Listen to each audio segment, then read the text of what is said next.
in your project? So I didn't get your question. Which microservice? I mean, architecture, like, Microservice is the architecture, and in this microservice architecture, we follow the different of design pattern.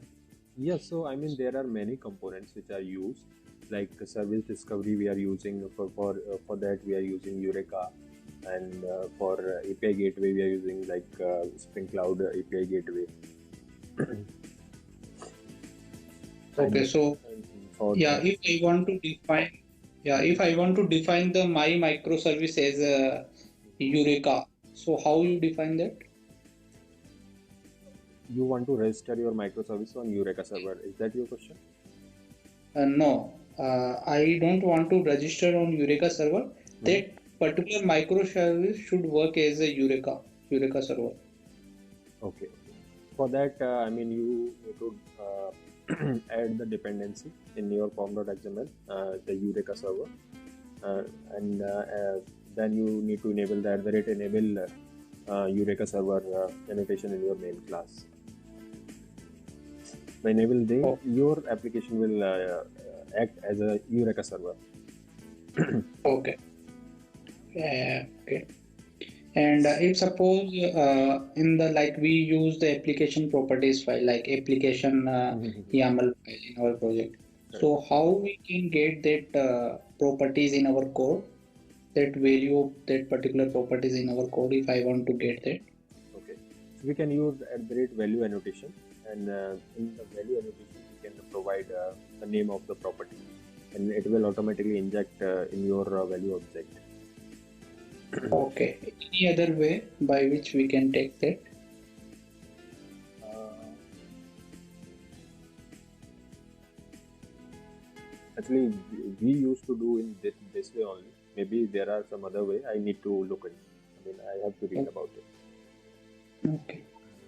So there is actually one property. I also forgot the actual name, but the one property is there by which if we define that property on our class, Mm-hmm. so if we provide the directly value of that, if suppose in our application YAML file, Mm-hmm. if we define like URL, okay, and if Mm-hmm. we declare that particular URL in our class where which we are defining that particular annotation, so Mm-hmm. it will directly provide the getter for that.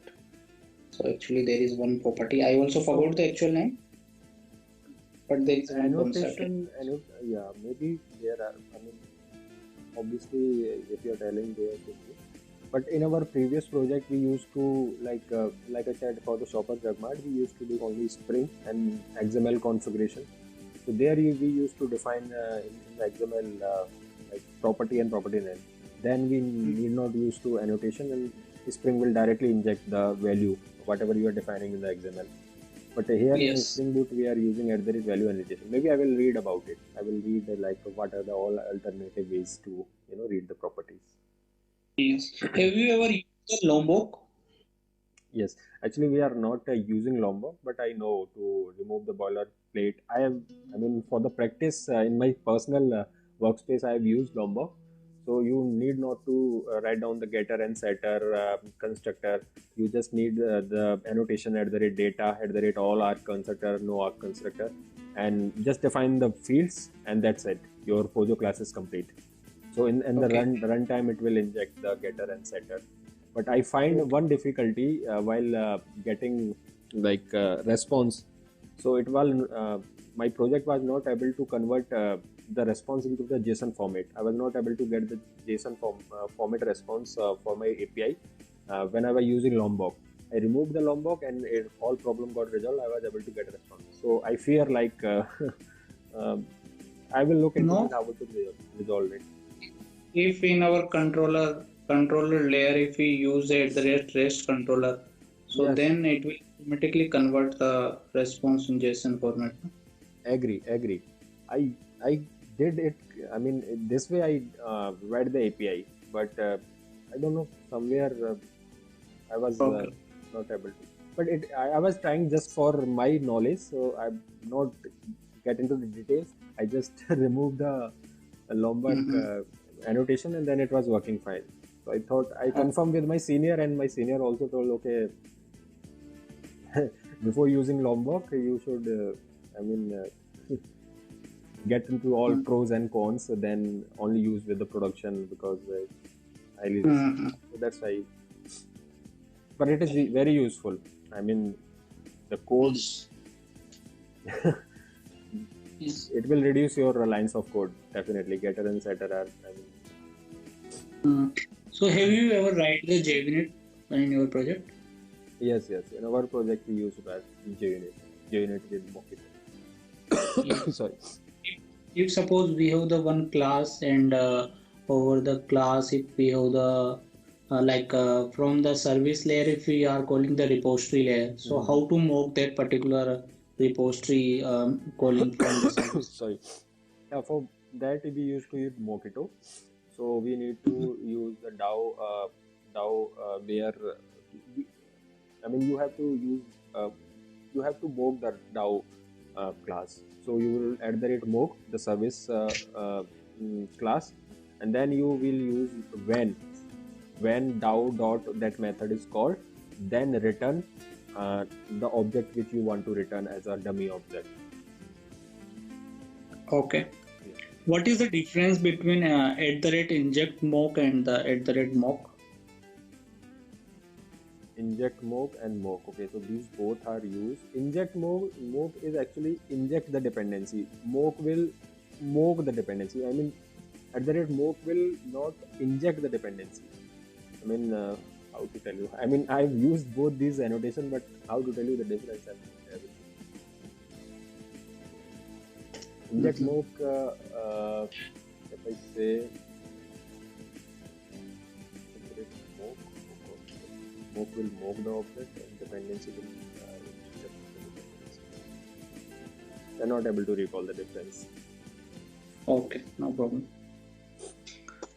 So in your project, is there any method like which is the static method which we are mocking from the JUnit? No, in our project we do not use, but we can mock the static methods by using Power Mock. Okay. Which JUnit version you are using? We are using JUnit 5. Okay, wonderful. Jupyter Lab. Okay. Okay. So which Java version you are using in your project? Since starting of my career, I got a chance to work on Java8 only. Okay. Fortunately, now Java 17 has been released, but unfortunately, nested are only on Java8. Really difficult to migrate Java versions. So in Java8, like we have the stream API also. Yes, so yes, you yes. work. Yes.